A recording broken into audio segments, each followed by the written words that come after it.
Hey, Safi, poofing into existence once again. Today we're doing a little more of the interludes in Virche. So we're gonna start with the healing the fingers he touched. I can only show so many of these, so the choices be limited, but I'm excited to share what I can. The Martian Queen was always lively. Normally everyone was silent the moment the death stepped foot in it. But today there was just so many people that I was able to get by without standing out. Alright, here are your goods. Thank you very much. I'll share these with the children. I was in the middle of my shopping for dinner and managed to get the vegetables I needed. They were cheaper than usual, so I bought a bit more than I normally do. Maybe I should suggest to Mother something with a lot of vegetables tonight. Ceres? That voice. I heard my name and looked back. The owner of that voice was, of course, Adolf! My dear foster brother Adolf, who lived away from the orphanage now. So is you here alone at the marsh? Yeah, we didn't have quite enough ingredients for dinner tonight. You know, I don't really want you going out on your own too much. Who knows when someone reasonable mob will start screaming at you again. But I can keep relying on Mother to do the But I can't keep relying on Mother to do the shopping every time, right? I'm fine. The merchant sold me what I needed. Everyone was nice. Considering I passed, no one could blame anyone for screaming at me not to get near them. Adolf, since you're out here, how about you stay at the orphanage for the night? Mother has also wanted to see you since it's been so long. True. Would it be difficult today? Do you have work to do at the corpse? No, it's fine. I'm done with all my work for today. So there's no problem at all for me to stay over, but... Adolf hesitated to finish as he looked around to see if anyone he knew was around. If I do stay over, I want to have your stew. He checked if he knew anyone before he asked about having our stew. I know I'm causing you more trouble, but would you make it? Of course we will. He murmured in his embarrassment in a fairly quieted voice. Hey, there's nothing to be embarrassed about. I felt that this side of Adolf was so adorable. If you're alright with my cooking, I'd be glad to. Shall we go back then to our home? Yeah. We walked alongside each other at a distance, appropriate as siblings, not too far, not too close. Very specific. I still wasn't used to going out, and like Adolf said, I was afraid of people's stares and whispering. But it's because I was out that I happened to run into Adolf. I wanted to hold precious this little bit of happiness born from my courage and a little luck. I got back to the front of the orphanage with Adolf. It seemed like the children were outside playing as I heard lively, energetic voices coming from the yard. Is this everything? Yes, thank you. I'm sorry I made you carry it all. I was the right one for the job. Don't worry about it. Oh, Adolf, I didn't know you were here. I was about to open the door when Mother opened it for us from inside. It's been a while, Mother. Sorry to come over unannounced. You're welcome here anytime. Do you happen to come across Ceres while she was out shopping? Would you like to stay over tonight? That's the plan. Mother, is it alright if I prepare Adolf's dinner for him? Of course, but in that case, can I ask you to make some for me too? Sure. After getting Mother's approval, I stepped through the doorway. Rather than usher Adolf in as a guest, I looked at the gentle expression on his face and said, "Welcome home, Adolf." Yeah, good to be back. I welcomed him back as family. Aw, cute. The stew you made is as delicious as always. I ended up having several bowls. The three of us finished our dinner, and while Mother was putting the children to sleep, Adolf volunteered to help out with some of the chores and began washing the dishes. When you eat a lot, it makes me want to cook that much more. I was folding the laundry not too far away. I'll just separate what the children need to wear tomorrow from what I need to put away. Then suddenly, I saw Adolf's jacket fall to the floor from the chair it hung on. Oh no! I hurriedly picked it up and dusted it off. As far as I could tell, it hadn't gotten dirty or wrinkled. Oh, but there's loose thread here. Because of the rough nature of the corpse work, Adolf had a lot of opportunities to mend the other members' uniforms. I found it troubling that he would neglect his own uniform because he didn't consider it a big deal. He's here to stay the night. I'll take this opportunity to fix it. I headed off out to get my sewing kit and mend his clothes back to their original state. A snip here and there, and I stitched back the frayed sections that needed fixing. However, I couldn't stop at just fixing it. I had to make sure it didn't split again. Sorry to make you do that. After I'd finished a portion of the work, Adolphe finished the dishes and sat in the chair next to me. I wanted to, so don't worry about it. Actually, I hope that you would be more concerned about these things. If you aren't good with sewing, you could bring your clothes over any time and I'll gladly fix them. You have your own work you need to take care of. I can't ask you every single time that happens. If it's to fix the clothes that protect your life, I'll make as much time as I need. You know, you really act tough when it's me you're dealing with. Adolphe smiled as he put his elbow on the table to hold up his chin. He continued to watch me as I continued my sewing. What is it, Adolphe? This wasn't the first time I had mended some clothing. That was why I was curious about the way he was staring at me. I was just thinking how good you've always been with your hands. I'm sure you'd make a good wife in the future. Aww. Like, that's so sweet. He murmured in a tone as if he were talking only to himself. Wife, my hand suddenly stopped as I heard the unexpected word. What's this all of a sudden? I just had that thought watching you right now. Oh, that's cute. I don't mean anything by it, so don't worry. Lies! Lies! What do you mean? That really surprised me. I thought for a moment that he was trying to ask in a roundabout way if I had a boyfriend or something. I picked my focus back up and resumed my sewing. A wife, huh? An arpish... where pure love is not a popularly supported notion. There weren't many who aspired to become a bride apart from young children. The other day, one of the children told Lucas that she wanted to be a bride someday. When she grows up, it would be nice if she met a man who truly loved her. Perhaps because I was lost in such thoughts. Ouch. I felt a sharp pain in one of my fingers. What happened? By the time Adolphe looked at my hand in surprise, a small bead of red rose up from my fingertip. I just pricked my finger, but it's really nothing, so I was about to say it was alright.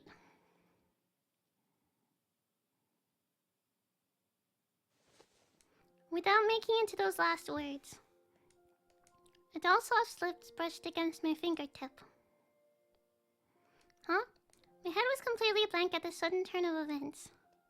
Adolphe? What just... My finger. Adolphe's lips, they touched it? Slowing down the reality of what just happened, my cheeks flushed red with heat. However, my brother in front of me didn't seem disturbed at all. Sorry, force of habit from when we were kids. Yeah, I remember crying to you when I accidentally pricked myself while sewing.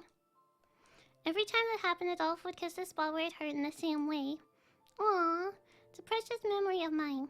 But having that done as an adult is a bit embarrassing. I could feel my pulse through my fingers as if it were my own heart. I managed to get by without Adolphe noticing my bounding pulse or the red in my cheeks. Well, I think you'll be a good I was gonna say good human. I think you'll be a good human in future. Wow, how kind of you. I think you'll be a good husband in the future too. I looked away from him as I tried changing the subject. Husband? What are you talking about?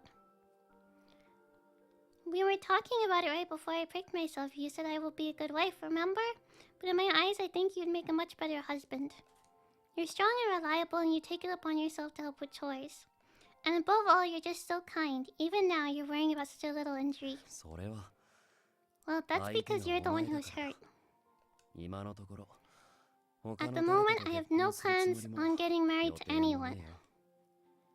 Who knows about the future, though? I think he's trying to say he's available for you, ma'am. So cheesy. Cheesy but cute. After seeing that my bleeding had stopped, Adolphe gently moved my finger away from his lips. I wonder what sort of woman you might end up marrying. Are we still talking about this? She tried to divert it from her embarrassment, but like now they're talking about like marriage, so it kind of backfired. Well, I can't help but be curious. She'll become my sister-in-law, but Adolf marrying someone, I wonder why just imagining it makes me feel a bit sad and lonely. I still didn't understand the reason for the pain in my chest. Oblivious to what I was feeling, Adolf had annoyed look on his face. If I had a preference, it'd be a woman who can cook a really good stew. Not being like subtle about it at all, being very obvious. And voiced a unique and peculiar condition for his future life. That's you, ma'am. It's so cheesy. I like it though. And then I think next we'll do a bridge to the future. To the future! The night after failing to capture Boro, a beautiful sight could be seen from the cave that Anko calls home. To be honest, I wanted to meet you much sooner. I wanted to extend my hand to you to save you from your suffering. Thank you for being born into this world. Thank you for not giving up on life. Thank you so much. The kind watchman of death who came to see me. He gave me assurance of my right to live as any other human. I was sure I would never forget this even after I died. The plan I had been taking part in with Yevas and the others to catch Boro had ended in failure, and after a number of them appeared, I managed to escape, though just barely. It wasn't only Boro who was chasing after me. The mother who seemed possessed by something as well. Spooky. After escaping my pursuers, I came across the cave Anko used as his base in this world. It was planned that we would meet here with Adolf, who had fallen unconscious back then.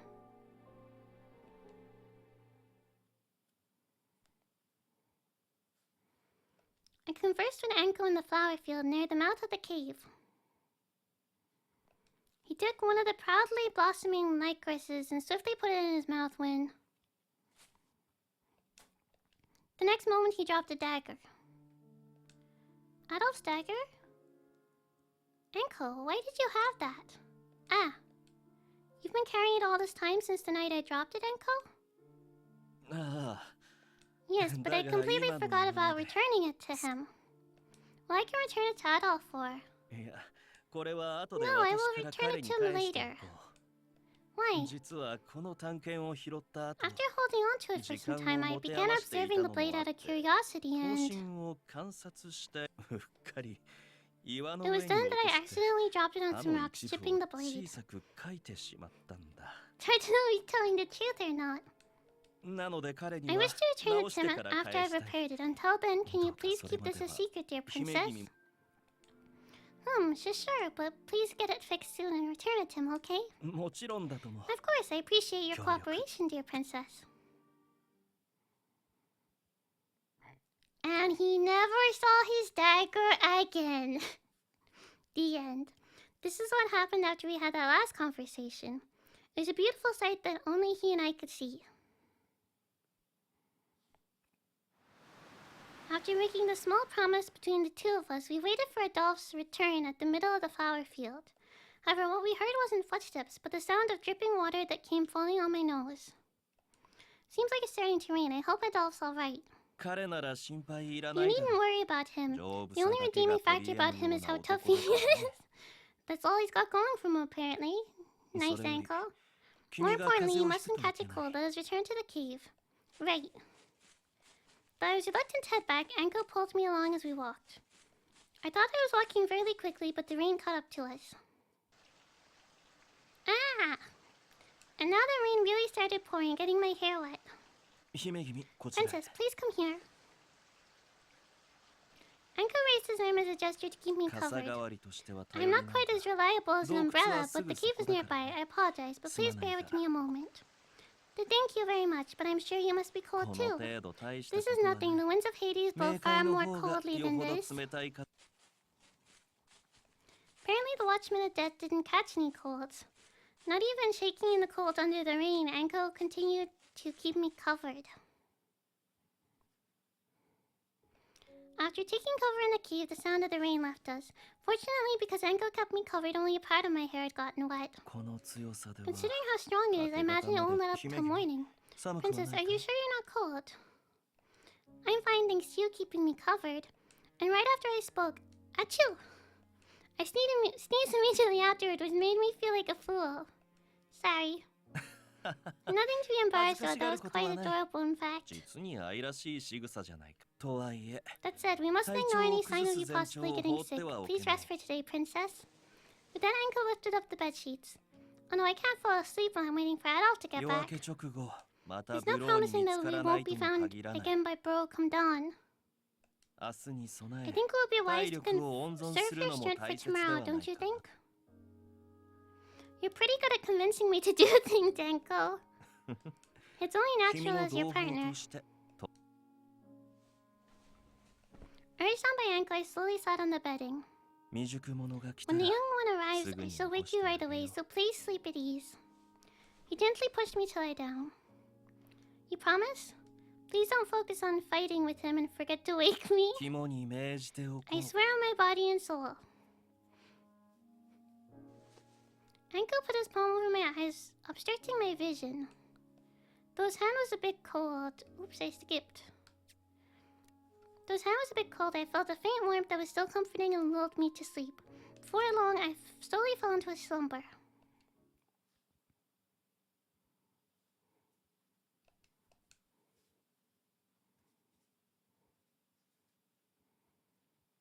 Alright, changing to Anko's POV. Here we go. I'm ready to see a fight break out. There were always meetings and partings with the rain. It was also in the rain when I took in Ceres, who stumbled my way crying with nowhere else to go. Ooh. Mistaking me for death, the young girl looked as if I would offer her salvation. And I just felt so sorry for her. So this is Anko's view, right? The view with Anko?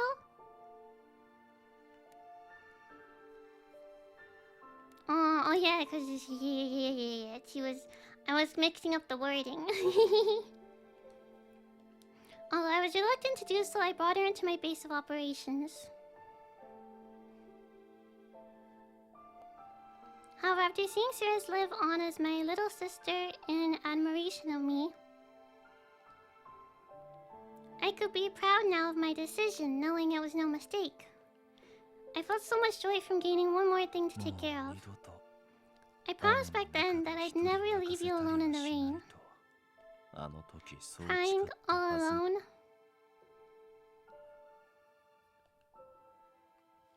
I broke that promise so easily. I let Ceres die alone in the rain. I must have felt so lonely. You must have been so cold. Unable to share any of what Ceres had felt. I gave her a kiss that was far too late. I feel like that looks like a doll, but I guess that's Anko then? Right? I'm getting confused. I guess that... Maybe? I think that's a doll that looks like.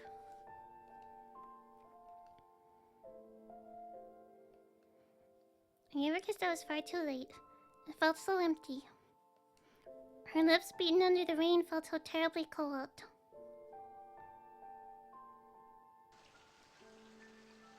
That was why whenever I saw the pouring rain, I remembered Ceres and felt uneasy. I wondered if these memories would ever take another form.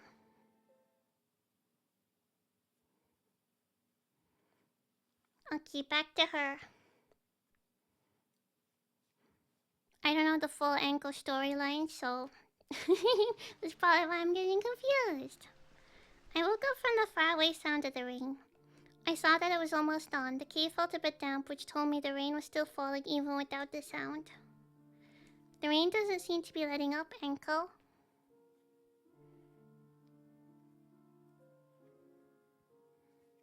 Huh? He should have been sleeping beside me, but he wasn't there. I looked around the entrance, but he didn't seem to be around. Is he outside eating Lycoris in this weather? He did say that the Watchman of Death didn't feel any cold.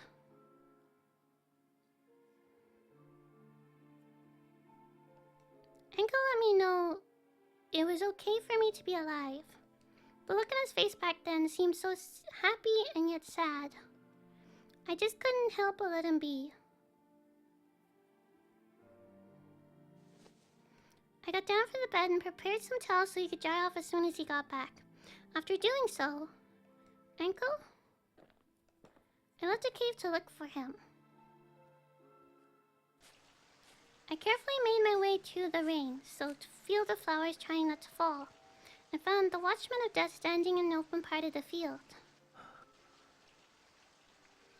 Paying no mind to getting drenched in the rain, he simply looked up towards the gray sky. Maybe he was thinking of something. Well, I felt I shouldn't just call out to him. Enko. I slowly stood beside him. Sir, Princess, what are you doing here? I couldn't find you, so I came out to look for you. I see, I must have made you worry, but there is no need for such concern towards me. You mustn't catch a cold. Please head back to the cave. Even if I do, you intend to stay here, right? Yes, I wish to do some thinking out here. In that case, I'll stay too. I saw Enko's surprised expression as I adjusted myself into a position to stay there for a while. I just had to since Enko looked so sad looking up into the rain. I don't want to leave him alone like this. That was all I wanted. Princess, Enko reached his hand out to me to try and persuade me to go back. It's nice to look up into the sky like this when it's raining, isn't it? Before he could reach me, I reached out to him first and took his hand. I feel so lonely that I can't sleep without you there. I'll warm myself up as soon as we get back, so is it alright if I stay here for a moment? Oh, that's so sweet. His hand was tight with surprise, but... Thank you. I felt him relax just a little. I stood there for a while, being beaten by the rain with Enko. No pain, no gain. But eventually the rain weakened and the color of Archipelago's sky began to lighten with daybreak.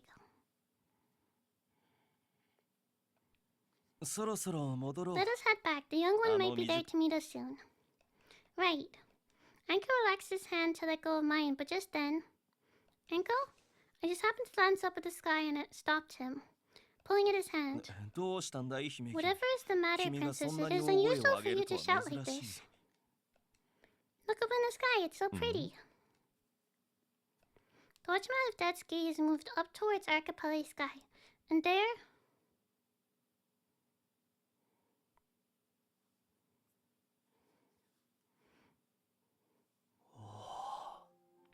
Oh, that's a cute picture. I like it. A rainbow bridge decorated the dawn. A rainbow at dawn? I never thought I would see anything like that from here. Enko sighed with emotion as he looked up into the sky. Me neither. This is the first time I've ever seen such a beautiful rainbow. I couldn't help but exclaim aloud like a child because it was so beautiful. I then turned to look at the side of his face as he stood speechless beside me. I'm so glad I stayed here with you. Because of that, I was able to see such a beautiful view. Thank you so much, Enko. He gave a small smile in response to my simple, innocent comment. It is I who should be thanking you. If I saw the same sight alone, I would not have been as moved as I am now after having lived for so long. I was able to feel it was so beautiful. Because you were here beside me, Princess. The happiest thing about this sight is that I was able to see it with you. He grasped my hand that were about to let go of him and looked up at the beautiful dawn. Thank you, Sirius. I'm so glad to have been able to see this view with you. The memory of the rain this morning will be a precious memory I hope to never forget. Cute! I like it. That's the end of that part. Okay, we'll end off there. Thank you so much for watching. I hope you all have a wonderful day, and I will see you next time. Like, comment, subscribe. Bye bye. 3, 2, 1, poofles.